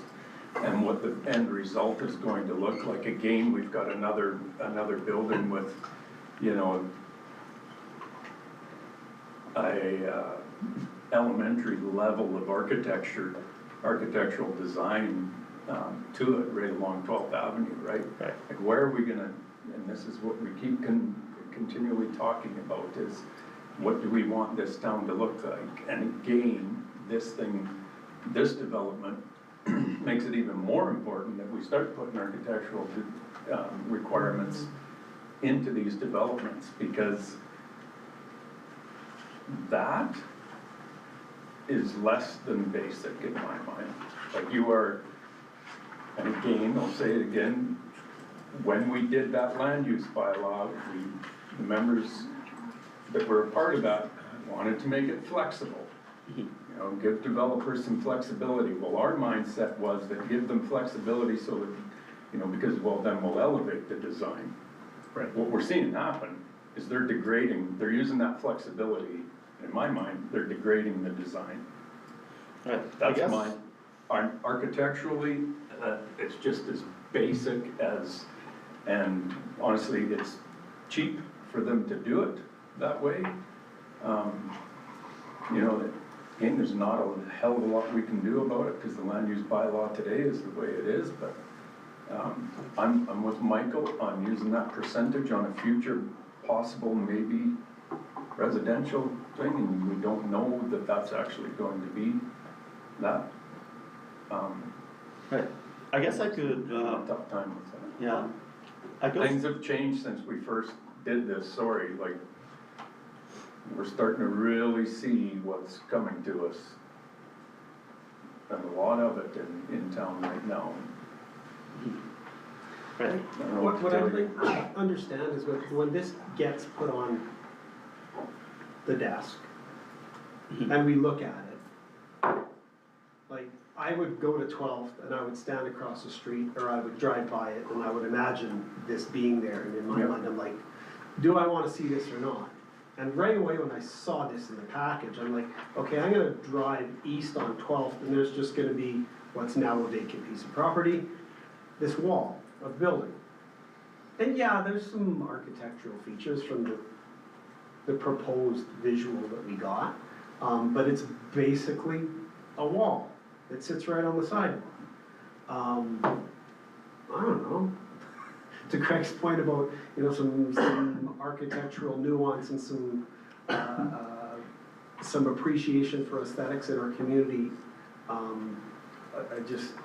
I think there can be something better that's there, but I also know we have a certain land use bylaw that's in place right now that doesn't give us a whole lot of teeth to maybe ask for anything else. But I guess when that initial proposal lands on the desk, I would like us to physically look at a site and envision what has been proposed and go, is that gonna look nice in town or isn't it gonna look nice in town? Sitting and looking at your computer, I don't think gives you the same frame of context, but. It's a hell of a lot better than PV Martin Canadian Tire, I'll say that, but we can do better, yeah, go ahead, James. So just as an example, so if we took the property next to it, which is the co-op with the gas station and the medical center and the co-op store, using the same transparency policies and all that on the frontage, would that property actually get approved to get built? I know you don't have the numbers in front of you, but just, so are we looking to have more, and maybe this actually will clarify this for everybody, including myself. Are we looking for more building frontage? Like this, or like, and I'm kinda looking at you, Chris, or more like co-op, yeah, I know it's a gas station, but like, do you see what I'm getting at? Yeah, I think if you're thinking of, my interpretation of the land use bylaw is co-op wouldn't be approved under the current land use bylaw. Right. It would have to be more forward to the road with the parking in behind the building. Right. And would have to have kind of the same kind of concept here of a good frontage, of frontage presence. And the whole goal behind the frontage presence, and you can create different things, is about having that presence for the pedestrian. Not necessarily for the automobile, but for the pedestrian scale, to make sure that it's pedestrian friendly and a people first kind of development. And so, you know, at the end of the day, you know, you can achieve that in multiple different ways. Now, the total amount of frontage, like, you gotta be careful about the total amount of frontage too, because you could kind of wall in the road aspect of things too. So those through passes into back parking lots are really, really important, as well as some kind of concept of landscaping as well to soften the feel of it, to make it more amenable from that perspective. So, but your original question about co-op, likely not under the current land use bylaw, because it would be wanting to be building at the front, parking in there. We got 10 minutes. Just a quick question, because the way this shows is, the biggest problem with a lot of this is that we're gonna be having the back of the building facing towards 12th, not the front of the building. Because of the way that parking is, so all we're gonna see is back, a big brick wall on the back. All the look on the front, we don't see. So as far as the transparency, that doesn't make sense, because the back wall is just a solid brick wall with a few lights in it. Or like a few windows on it. It's not the front of that building, what we're looking at. I'm on Yeah, so the bottom. page 7. Yeah. So this is the north elevation. Right, so that's what's facing 12. Which is facing 12, yes. Exactly. And that is what we review for our transparency standard, because it is a frontage requirement. But that's just the brick wall, so all of the nicety is looking to the south. Can I ask a quick? This would be, so the transparency elements that are taken into account towards calculating what the percentage is would be the windows and the glass as well on the north elevation. So that is what the applicant has used to calculate their So transparency. I take it those little gray spots are windows on the back wall? No, just the top. Just the top? As both the top and the main floor. So this, the blue sections here, that's all glass. Why is it blue and not white like the one? Because it almost looks like only the little Right. things up top, when you blow it up, Are that there's windows. just little windows up top. Like every other window in your in the drawings there, Gennady, are blue, like are Clear. light blue or clear. Like, These are I'm blacked looking out between panels. the two projectors here, Right. what you just pointed out, saying those are windows, is completely different color. That Yeah, is 'cause not. these look That like looks brick. a solid Those wall. look like windows there. It's a good If you point. look I to can. No way. Six. Far right, the call out number 2 on the Right. central picture there. Call out number 2 is under material legend, 6 mil double glazed SU. And so Clear that texture. 6 is siding, correct? 6 is the siding, that is correct, hardy artesian shiplap. So that's, all of that black area is, what I'm getting at, is all that black area is sidings. The only part that are windows are those little tiny pieces up there. So you're basically looking at a wall when you go down flat. Yeah, correct, those tops are windows though. But the bottom half, where he was saying is all, Oh, okay, I missed it. is all siding. Right. That's a window, this is siding. Can I also I ask, see that, yeah. does the balcony up top, the glass, that doesn't count for transparency, does it? There's a patio up top there. Cause I It's thought that was moving downstairs and that was part of it. right. For the second level, I can confirm, but the second story also has smaller transparency requirement, so it's just 30%, and they are over that zone. Yeah. But to Chris's point, I probably should step back a little bit. I was given residential development to give an idea of the overall development because it's currently being proposed by the same owner and applicant to give you an idea of what the whole site, once completed, would look like. But in terms of reviewing the frontage build-out itself, only the portion that is meant for the commercial development was reviewed originally for the frontage build-out variance and its review. And elements such as, if you go back to the site plan, Jody, elements such as landscaping to the right of building 2, and also there is a public art installation that's meant to be between building 1 and building 2, are also things that are considered towards just softening that frontage build-out space that's not filled by the building wall.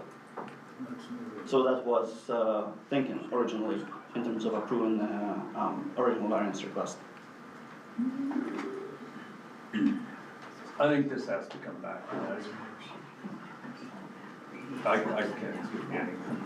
Kathy? I mean, we saw a recent development come, the Starbucks come forward, and they didn't meet the qualifications on one side, but they came with some really creative ideas to make it look better. And so that's what we're after. Whether if they can meet it or not, it can't look like the back of a building. They can do architectural things to make it look better, and I think you're right, I think they need to revisit it. We're looking at a back alley on our major road in town. 100%. Something's gotta be done with the 12th Avenue face. Yep. Okay, so I guess right now my question is, we do have currently the original approval, which was provided for the 5 original variances. If I were to come back, would I only be coming back for their current request to additionally reduce the original building widths, or for the original variances? So he's saying we've already approved it. Yeah. He's saying we've already. So they could Yeah. just go with the original approval. I guess I can't see how those little windows up top make 70% frontage clear. I understand the other side of the building, Yeah. but the actual frontage is actually the back of the building. But the transparency also comes by removing the CRU and putting in a playground, so that, correct, Gennady? Front. Sorry? By removing that CRU and putting in the playground, that increases the ground It level does increase the transparency. transparency, yeah. Because that building's gone. Yeah, but then that leaves less windows up top. That leaves less windows that are showing towards the wall. But smaller square footage. Because I can't see how those little windows make 70%. But it's not just on the building, that's what Oh, we're trying to and, get, removing that to be clear, it's CRU. not 70% we're looking for 50%. 50%? Yeah, Still, we're not there. so they are at 45% with the glazed, yeah, window siding. Is by putting in this playground and this. Sorry, for me, let's say there's you just, want there's gotta this. be some creativity done on the 12th Avenue face. I don't know. Like, I'm not, No, I agree. I know the land use bylaw is what it is, but we got some major issues with. But are you Like you saying said, we've back alley. essentially approved it? So they do have conditional approval on the original development permit. This here was brought for your information because they wanted to remove a commercial retail unit, which would further increase the frontage build-out variance itself when taken in combination of building 1 and building 2. So they do have a conditional approval for 5 variances at the moment, which include frontage build-out and transparency. Frontage build-out is a bit further away than the transparency standard is to the requirement. But Why are they positioning them the way they are? Like, why are they not, like, going north-south, rather than calling it east-west? Like, you look at where Mr. Mike's is, or where Right.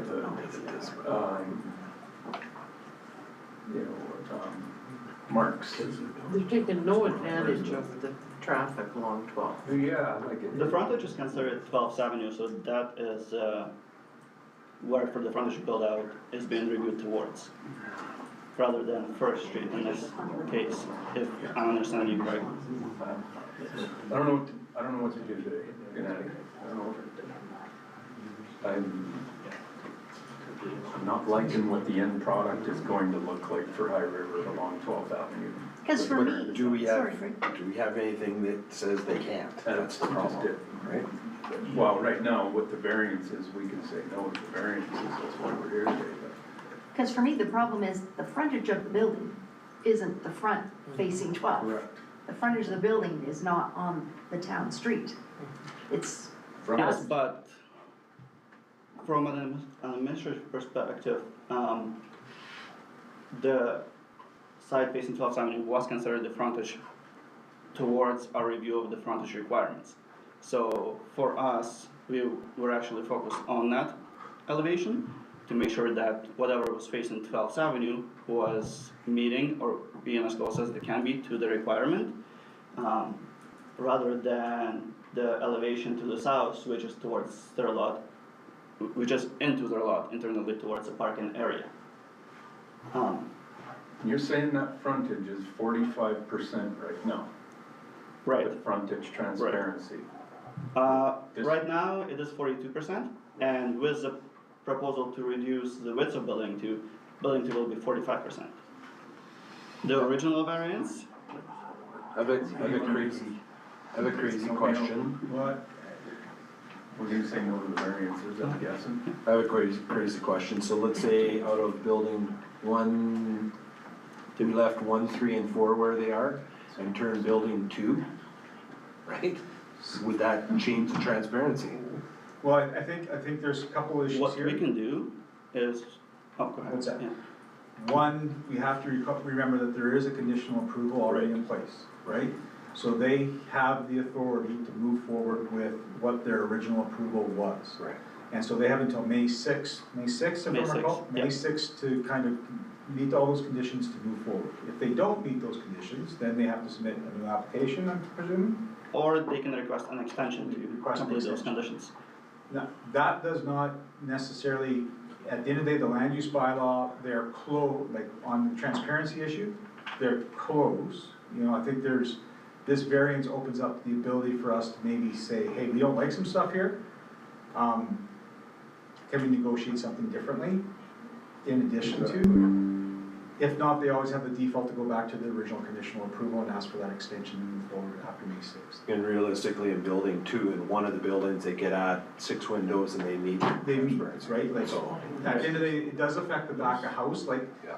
I guess that's, you know, in my head, where the importance of architectural guidelines really comes into play here, Yeah. is because where is the principal frontage on this building? Where is the most important piece? Yeah. It's 12th Avenue, right?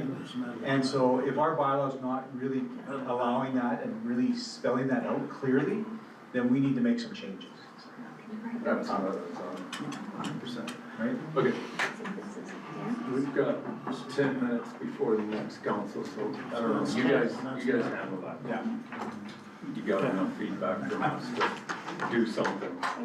Alright, thank you guys. He's like, I don't know what the hell you want me to do. One more. Gonna do something. One more quick, just, sorry. When you look at where it says on that building, so the front that's facing the side, those dark areas say it's number 10, which is metal clad siding, not window. There's nothing there that says windows. So there are, the only windows that are facing Are those? 12 are the windows upstairs. No, there's 2. Oh, the other 2 in the middle. So there's 2 windows and then the one But upstairs. transparency isn't just on the building, that's what I was saying. They took out, and they put took the out that, playground, but I and can't the see. each side of it I is know, but included in even if transparency. you left that as a full building, those few windows upstairs and the 2 in the middle aren't 45% of the building. But it's not just windows that's creating the transparency. It's So this open is just space. windows, it's also the type of glazed material that they're using here. So this, that is represented by blue, It's hardy is also, It's hardy wood. I think glazed is above. Okay, can you Yeah. guys take this back Sounds and good, get this sorted out Yeah. for us? You've got, I think you got our feedback where we're at. yeah. Okay, thank you. We're gonna do real quick, I'm gonna skip Q&A, council to admin. Is there any public questions? John? Yes. I submitted these earlier in writing, just so that council would have time to consider their answers. But the issue is the number of NDAs that have been issued between 2020 and July of 2024. 19, which is the number I believe is 150 some employees. So that's more than 10% of the entire workforce signed an NDA. And total cost of $920,000 plus. Questions I have here are, the first one was this done with the knowledge and approval of council? No, we do not get involved in HR matters. But when it comes to legal matters, under the bylaw 4509/2017, the CAO has authority to approve settlements as long as they don't exceed a budget amount. So what was the budget for these? And what cost center and what accounts? So all these cost centers were, they're all severance agreements, right? So they're all for individuals, and they're all into individual cost centers for their labor codes. So that's where those get coded to over the last 6 or 7 years that we've been dealing with those severance aspects. And I just want to clarify too, they're not NDAs, they're final release statements, so that both party does not take each other to litigation based upon the severance package that's provided to that individual. Okay. So how does this fit in with operational excellence, one of the strategic priorities? This looks like a fairly common practice. I mean, this is only up to July of 2024. Have there been more since then? Well, of course, it's common practice, John, when you have employees, all of us with businesses have to deal with this all the time. When, if you're letting people go, you have to, excuse me, if you're letting people go, you have to compensate them appropriately, paying them severance to go. Yes, but that doesn't include NDAs. And I want to be clear, John, they're not NDAs. At the end of the day, they're final releases from litigation. So they're final releases, so that both parties don't seek litigation against each other based upon the severance agreement. So they're not NDAs, You know, every employee that gets employed here does sign a confidentiality agreement because we deal with confidential information, personal information, banking information of individuals. And so we also need to make sure that that's protected with that final release, that they cannot share that information, whatever information they may have about personal properties and developments within the community. So Okay, so those they're are not part of the final NDAs, release. so They're we final can have releases. access to them? Pardon me? If they're not NDAs, we can access them? No, you cannot, because they're personal issues. They're personnel issues. Yeah. They're HR issues. Council's not allowed in HR things, but the public should be. Like, that's not gonna happen. No, I'm just saying is Absolutely that, not. that $920,000 over that 4.5 years is a substantial amount of money. Okay. And if it wasn't budgeted for, unless you have budgets every year for letting people go, that does not fit in with operational excellence. I mean, I've been around the block a few times, as the health says, and I'm telling you, I've never seen anybody be compensated like the first 5. That's $73,000 each, roughly. I mean, that seems excessive for that. Is that like a year's salary or? So I need to send a message. I sent it out to you in advance. I mean, Yes. I know, we Yeah. responded And we to, we responded. responded to you Yeah. in advance too, so I don't. I'm- Well, if that's a severance agreement, that's awful generous, it seems to me. But it's We all- don't know the context You of don't the know what the severance agreement. contracts were, you Yeah. don't know what the compensation was, you don't know what the salaries were to begin with, Or the John. time Like, served with the what you town. view as, You can say all of that, but again, I have to and I ask will, you, and I will is, repeat it. how does that fit in with operational excellence? I mean, if a person was. I'll tell you how it for fits in with a reason- operational excellence. If you know you've got a bad employee that's not doing the job properly for the town of High River, you remove that employee. And you that's, have to that's pay them termination severance. with cause. Pardon me? That's termination Not with cause. necessarily, no. No, it's not. It's not. If they're doing a bad job, You're making So, assumptions. do you have any idea how hard it is to clarify what cause is nowadays? It's extremely, well, it it's seems to me extremely that, hard. that's. Okay, thanks, John, we will, like we've responded, we've got a council meeting that we have 4 minutes, actually 3.5 minutes now to get to. We have responded to you, I know you don't agree with it, I know you don't like the numbers that are associated with it, but it is what it is. There's a lot of people out there that don't agree with it, and well, We've heard from you. Reality these days, We've heard from you. That's it. Thank you. Meeting adjourned 2:56.